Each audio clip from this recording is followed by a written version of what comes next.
Hello, and we are set to go for Vocabulary Unit 18. And here we are. First word, verb, ordain. You've probably attended someone's ordination. Just last year, Father Daniel was ordained, right? To ordain is to order or to decree.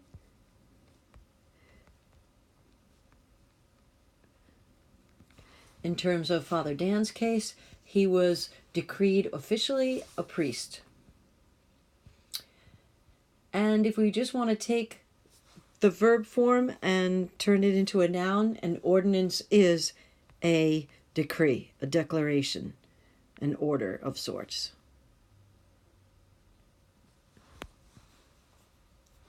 To outstrip is to exceed.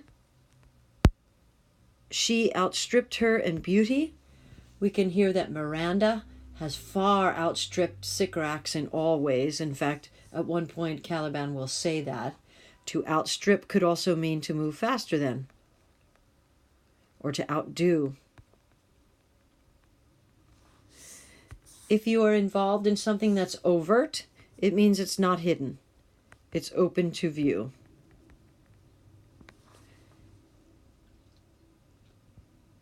To pacify is to soothe or to placate someone. You might pacify a child by giving them a lollipop, or even the word pacify is used for a pacifier, which is to calm a baby down sometimes.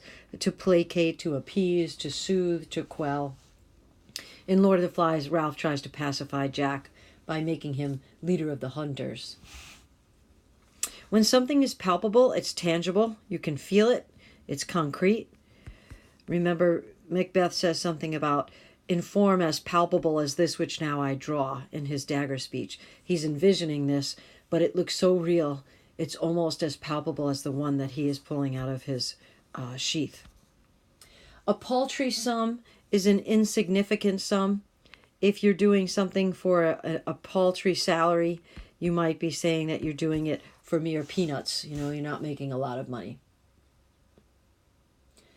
To pander, this word actually came up in the Inferno with the book on Lancelot being the panderer, or it was a pander to Francesca and Paolo when they delved into adultery.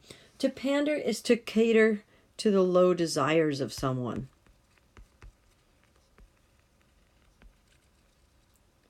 So calling that book a pander means that it sort of it lowered Francesca's standards, even though we know she's just passing the buck, so to speak, right? Movies can pander to man's crudest instincts, his basest instincts. Okay, everybody knows parable, right? A parable is a story that teaches a moral or a lesson. We think about the parable of the lost sheep. We think about the parable of the prodigal son. It teaches a lesson or a moral. When you talk about the plight of different characters in Macbeth, or Hector finding himself in a terrible plight in the Iliad, it means a dangerous or unfortunate situation.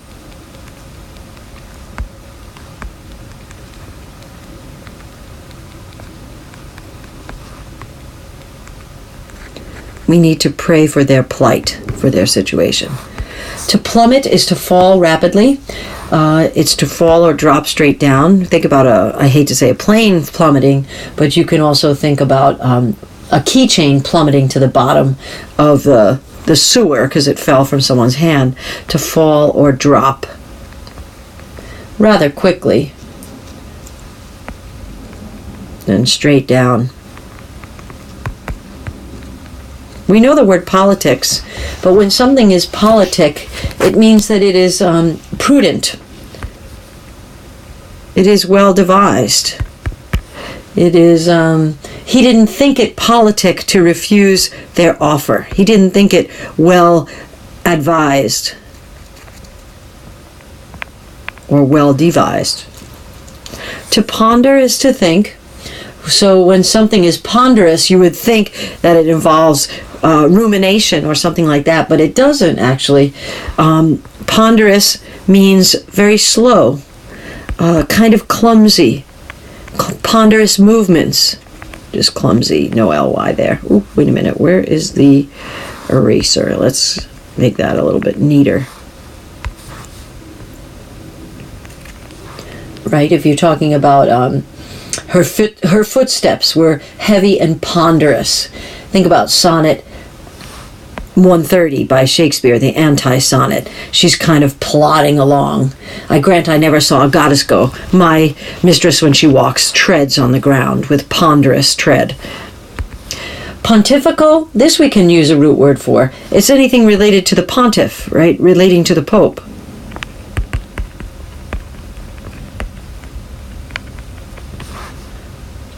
A pontifical statement, right? It can also mean something that deals with an air of infallibility. It could be characterized in a pompous way, you could say, by a superior air. You know, you think you're so great. Or it could just mean something pertaining to the Pope. Sometimes there are astringents that help close the pores in the skin on someone's face. A pore is a minute opening in a surface. And our next two words, I know you can't see the second one because it's on the next slide, are related to one another. This is the verb form. To portend is to predict or to foretell. Like a soothsayer would predict or presage the future. And so I'm just going to go quickly to the next one, because a portent is what they would look for, an omen or a sign. Remember the omens that told Anchises he should leave Troy? The little flame that appeared above Iulus's head and the shooting star. When someone is portly, they are stout, corpulent, chunky. Someone is portly. We could also use a totally different meaning, which could mean, which could be stately, dignified. But most of the time, you're referring to someone who is a little bit pudgy, like Sancho Panza. For all posterity is for all descendants, for ensuing generations. The posterity of Prospero's line may, in fact, be related to Naples at some point. When something is potable, it's drinkable, it's safe to drink. Sometimes when you're traveling to other countries, you're told that the water is not potable. Potent is having great power. You could talk about a potent solution. You could talk about a potent ruler. It has great influence. Prospero's magic is potent. Potential, everybody knows this word, right? Someone shows the potential, they show the capacity to do more, showing the capacity to become or to develop in the future.